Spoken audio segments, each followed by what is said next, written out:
지난 4일 경북 울진에서 시작한 동해안 산불 피해가 걷잡을 수 없이 커지면서 역대 최악의 산불이 될 거란 전망이 나오고 있습니다. 이런 재앙에 가까운 산불 피해가 난 배경에는 지난 겨울부터 이어진 극심한 가뭄이 있다는 분석인데요. 기후변화로 앞으로 산불이 더 잦아질 거라고 합니다. 어떤 이야기인지 날씨 학개론에서 자세하게 다뤄보겠습니다. K웨더 반기성 센터장 나오고 계십니다. 안녕하십니까? 네, 안녕하세요. 네. 자, 지금 산불 현장 모습을 보면 이게 우리나라가 맞나 싶을 정도로 정말 심각한 상황인데요. 지금 피해 현황 그리고 산불이 이렇게까지 커지게 된 원인도 좀 짚어주시죠. 지난 4일이었죠. 경북 울진에서 이제 시작했던 산불이 정말 우리나라 살림에 엄청난 피해를 주었는데요. 중앙재난안전대책본부는 저 동해안 산불로 인해서 7일 오후 10시 기준입니다. 2만 1,800헥타르에 가까운 살림 피해가 추정된다고 밝혔고요. 예. 피해 면적은 이미 서울 면적의 거의 3분의 1 이상을 넘어섰습니다. 네. 제가 이제 분석하기로는요, 이번에 동해안 지역의 대형 산불의 피해가 컸던 첫 번째 원인은 가뭄입니다. 예. 올겨울 가뭄이 아주 극심했죠. 실제 올해 겨울 강수량은 평년 대비 10%대 수준에 그치면서 역대 최저를 기록을 했는데요. 지난해 12월 1일부터 올해 2월 28일까지 전국 평균 강수량은 13.3mm입니다. 예. 이제 평년 한 89mm 내리거든요. 그러니까 평년 대비 14.7%에 그쳤고요. 네. 역대 가장 비가 적게 내렸던 1987년에 27.8mm도 올해가 14.5mm가 더 적었습니다. 네. 그러니까 이제 기상청 공식 관측이 시작한 1913년 이후 가장 비가 적게 내린 아주 가물었던 겨울이었습니다. 네. 이 산불 피해가 컸던 이유로 가뭄을 꼽아주셨는데요. 자, 그렇다면 이번 겨울에 유난히 가뭄이 심했던 이유가 뭘까요? 일단 올 겨울에 이렇게 가뭄이 극심했던 가장 큰 이유는 평년 기압 배치와 굉장히 다르게 지속적으로 고기압의 영향을 아주 자주 받았기 때문입니다. 예. 통상 우리나라 겨울철에 상공 한 5km 정도의 찬 공기를 동반한 기압골 또는 저기압이 북서쪽에 위치해 있어요, 우리나라. 그래서 지상 저기압을 발달시키고 이 저기압이 한반도를 통과하면서 비나 눈을 내립니다. 예. 그런데 올해는 기압골이 우리나라 북동쪽에 치우쳐서 발달을 했습니다. 자, 이제 그림을 보시면 올 겨울 기간 동안에 5km 상공 일기도 평균 고도정 일기도입니다. 우리나라 먼 동쪽이죠. 캄차카 반도 쪽으로 상층 저기압이 위치하고 있고요. 우리나라 서쪽인 중국에서 몽골 쪽으로는 고기압 세력이 자리 잡고 있죠. 네. 이처럼 우리나라 서쪽에 상층 고기압이 위치해 있게 되면은 지상 저기압이 발달을 못하게 됩니다. 그리고 이동성 고기압 형태로 우리나라를 자주 지나가다 보니까 비나 눈이 잘 내리지 않게 되는 것이죠. 예. 올가을이 가물었던 이유로 바로 이런 상층의 서고 동지역의 기압 배치가 만들어졌기 때문입니다. 그렇군요. 자, 이례적인 기압 배치 때문에 지난 겨울 눈과 비가 거의 오지 않았다라는 말씀이신데요. 자, 우리 소방 당국이 총력을 다해서 진화에 나서고 있는데 아직도 불길이 잡히지 않는 것은 이 때마침 몰아치고 있는 바람 영향도 크다고 볼 수 있겠죠. 네, 이번에 이제 울진 삼척 지역에서 이제 대형 산불가 발생했던 경우 같은 경우는 남고 북지역의 기압 배치에서 아주 강한 서풍이 불었고 이 바람이 태백산맥을 넘어가면서 가속되면서 불길이 쉽게 번졌고요. 그러다 보니까 이제 진화하기가 어려웠던 것으로 보이는데요. 예. 우리나라 대형 산불은 강원 영동 지역에서 거의 발생을 합니다. 강원 영동 지역에 대형 산불이 발생하는 것은 강풍이라는 기후 조건이 뒷받침해 준다는 특성이 있는데요. 예. 봄철 중국에서 한반도로 따뜻한 이동성 고기압이 다가서면은 태백산맥 상공에는 역전층이 만들어집니다. 보통은 저 고도가 올라가면 기온이 떨어지는데 역전층에서는 기온이 올라가죠.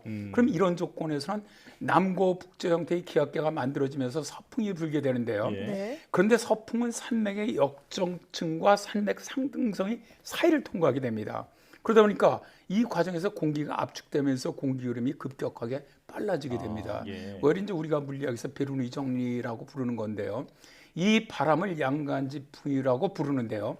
이 지역 사람들은 공기가 산맥을 넘어서 동해안을 만나면 마치 수문을 연 댐에서 물줄기가 쏟아져 내리듯 풍속이 급격히 빨라지면서 강원 영동 지역에 매우 강한 바람이 분다라고 말합니다. 예. 네. 이번 사태뿐만 아니라 원래 이제 건조한 봄철에 산불이 자주 발생하지 않습니까? 그런 만큼 또 앞으로도 경계를 소홀히 해서는 안 될 것 같은데요. 근데 제가 방금 말씀드린 것처럼 통상 봄철에 이제 산불이 집중적으로 발생을 한다라고 알고 있는데 요즘 들어서는 다른 계절에서도 많이 발생한다고요?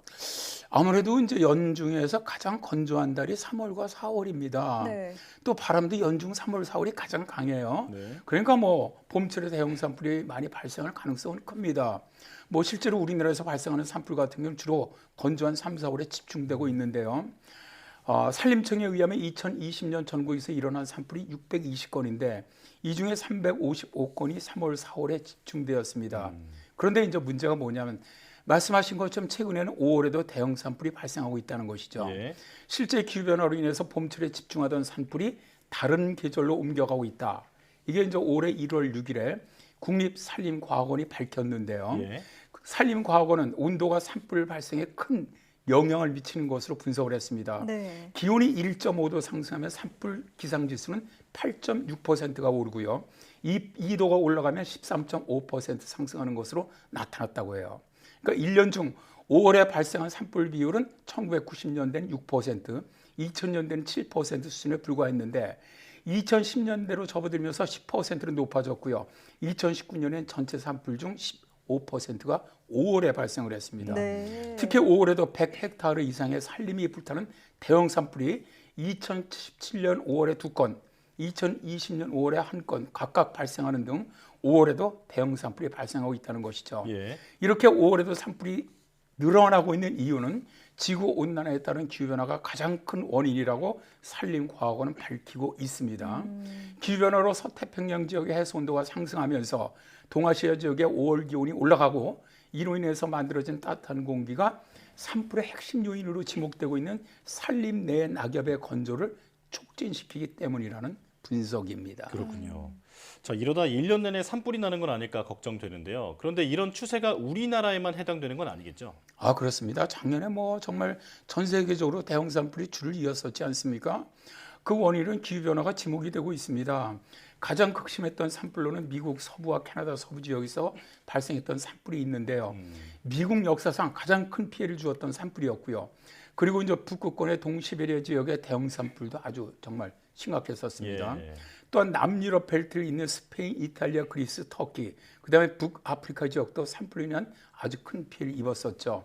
여기에 이제 아마존 지역의 대형 산불도 2019년 이후에 매년 지금 연례적으로 발생하면서 정말 지구 생태계 파괴를 가져오고 있는데요. 그런데 작년 대형 산불의 공통적인 특징은 폭염과 가뭄입니다. 미 서부 지역은 120년 만에 극심한 가뭄과 최악의 폭염으로 인해서 땅과 나무가 바짝 말라있는 상태에서 산불이 발생을 했고요. 네. 시베리아 대형 산불도 극지방의 이상 고온과 가뭄 현상이 영향을 주었고요. 남유럽, 북아프리카 지역의 산불도 동일하게 폭염과 가뭄이 영향을 주었습니다. 다만 아마존 산불 같은 경우는 인위적인 영향이 좀 컸던 그런 산불이었죠. 네. 이 폭염과 가뭄이 산불의 위험을 높이는 방아제 역할을 했다 이런 말씀이신데요. 자, 그런데 앞으로는 기후 변화로 인한 가뭄의 피해가 더 심각해질 것이다 이런 연구 결과도 있다고요. 이건 어떤 연구 결과인가요? 지금 뭐 전 세계적인 상황을 보면 정말 심각한데요. 일단 뭐 미국 남서부 지역을 보면은 남서부 지역에서 지금 22년째 대가뭄을 겪고 있습니다. 예. 이거는 지난 1200년 동안 보지 못한 최악의 가뭄으로 기록될 가능성이 높아졌다라는 연구 결과가 2022년 그러니까 올해죠. 2월 14일에 과학 잡지 네이처에 게재가 됐습니다. 미국 남서부 지역은 2000년부터 기온이 상승을 하고 있고 강수량이 줄어들면서 가뭄과 함께 대형 산불이 발생하고 있는 이런 악순환이 계속 발생하고 있는데요. 연구팀은 나무의 나이테를 이용해서 서기 800년까지 거슬러 올라가서 분석을 해봤습니다. 그랬더니 1500년을 제외하고는 현재의 가뭄이 가장 심각한 것으로 나타났다고 밝혔는데요. 예. 특히 연구팀은 2021년에 이례적으로 가뭄이 심각했다는 점에 유의한다라고 주장을 했는데요. 지금까지는 가뭄이 아무리 심해도 20년이 지나면 완화가 되었는데 작년에는 오히려 더욱 악화되었다는 것이죠. 네. 이제는 정말 언제나 가뭄이 끝날지 예측하기도 어려운 상황이 됐다는 건데요. 이뿐만 아니라 다음 그림을 한번 보시면 1951년에서 2000년까지의 평균 강수량과 작년 강수량을 비교를 해봤습니다. 네. 갈색으로 보이는 지역이 작년에 가뭄이 아주 심했던 지역들인데요. 대표적으로 가물었던 지역이 북미, 남미, 그리고 아프리카와 서남아시아, 호주 지역임을 알 수가 있습니다. 네, 그렇네요. 미국의 민간 합동 연구 프로젝트인 가뭄 모니터는 미 서부 지역의 55%를 가뭄 상태로 분류를 했는데 2000년부터 2021년까지 미 서부 평균 기온이 0.91도 상승을 했는데 이 수치가 1950년부터 1999년까지 50년간의 상승폭보다도 더 큽니다. 네. 그만큼 기온이 상승하면서 증발량도 많았다는 뜻인데요. 연구팀은 화석연료 연소 등 인간 활동이 기후변화를 촉진시키면서 대가뭄도 더욱 극심해졌다라고 지적을 했는데 이번 대가뭄의 원인 중 42%가 인간 활동에 기인한 것으로 추정된다라고 밝혔습니다. 예. 조나선 오버펜 미시간대 환경학부 학장은 기후변화를 멈추게 하는 행동에 나서지 않는다면 훨씬 더 나빠질 수 있다라고 경고하기도 했죠. 예. 네. 사실 기후변화의 여파가 눈, 비, 기온 이렇게 다양한 여파로 지금 나타나고 있는데 이제는 산불까지 더 난다고 하니까 걱정이 됩니다. 기후변화를 막기 위한 노력을 서둘러야겠습니다. 날씨 잡기로 지금까지 K웨더 반기성 센터장과 함께했습니다. 고맙습니다. 네, 감사합니다.